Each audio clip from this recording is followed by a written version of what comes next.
স্বামী বিবেকানন্দে কৈছিল, কেৱল সাপেই নহয়, কিছুমান মানুহো বহুত বেছি বিষাক্ত হয়। সাপক আপুনি দূৰৰ পৰা চিনিব পাৰিব বা দেখা পাব, কিন্তু এই বিষাক্ত মানুহবোৰক চিনাটো খুবেই কঠিন। আজিৰ ভিডিঅ'টোত আমি এই বিষয়তেই কথা পাতিম।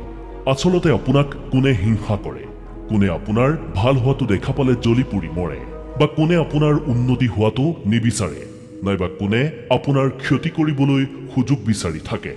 এই বিষাক্ত মানুহবোৰ আপোনাৰ একেবাৰে আপোনো হ'ব পাৰে।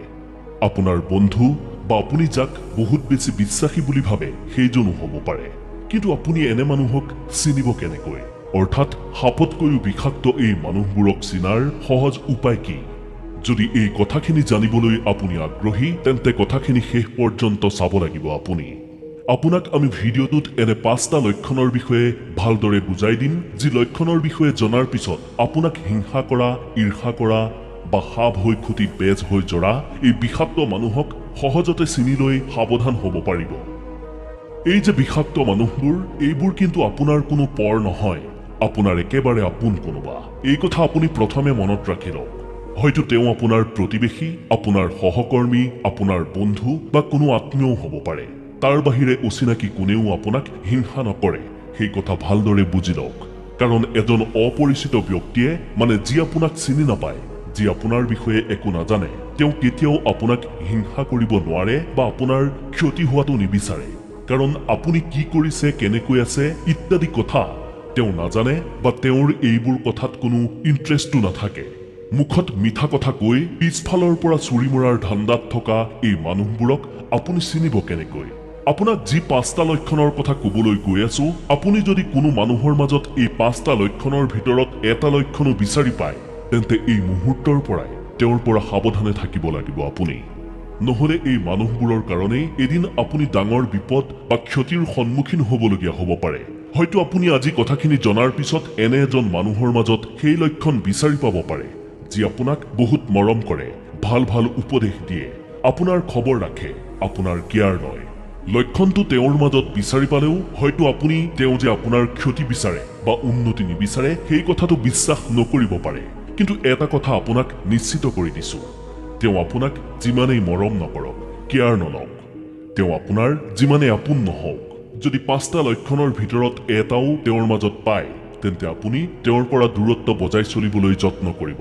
আপুনি সাৱধান হোৱাটো আপোনাৰেই মংগল। এটা কথা মনত ৰাখিব, বেছি মিঠাতহে পোকে ধৰে, বেছি আপোন হোৱাজনেহে বিশ্বাসঘাতকতা কৰে। শুনিবলৈ বেয়া লাগিলেও এয়াই সত্য। এইবাৰ জানি লওক সেই বিশেষ 5টা লক্ষণৰ বিষয়ে, যি লক্ষণ এজন বিষাক্ত মানুহৰ মাজত পোৱা যায়। প্ৰথম কথাটো হৈছে, সকলো মানুহেই প্ৰশংসা শুনি ভাল পায়। নিজৰ প্ৰশংসা আনৰ মুখত শুনিলে কাৰণো বেয়া লাগিব। সকলো মানুহেই প্ৰশংসা বিচাৰে। আপুনি যেতিয়া কিবা ভাল কাম এটা কৰিব বা আপুনি যেতিয়া সঁচা অৰ্থত প্ৰশংসা পোৱা কিবা কাম এটা কৰিব, তেতিয়া প্ৰশংসা পালে নিশ্চিতভাৱে ভাল লাগিব। কিন্তু প্ৰশংসা পাবলগীয়া একো নকৰাকৈ যেতিয়া আপোনাক কোনোবাই এনেই প্ৰশংসা কৰিব, তেতিয়া আপুনি সাৱধান হৈ যাব। কেৱল আপোনাকেই নহয়, কোনোজনে যদি আন কাৰোবাকো একো নকৰাকৈ প্ৰশংসা কৰা আপুনি দেখে, তেতিয়া সেই প্ৰশংসা কৰাজনৰ পৰা দূৰ হ'বলৈ যত্ন কৰিব। কাৰণ আপুনি ভালকৈ জানে কোনটো ভাল কাম, কোনটো কামত প্ৰশংসা পালে ভাল লাগে, কোনটো প্ৰশংসনীয় কাম, এই কথা আপুনি ভালকৈ জানে।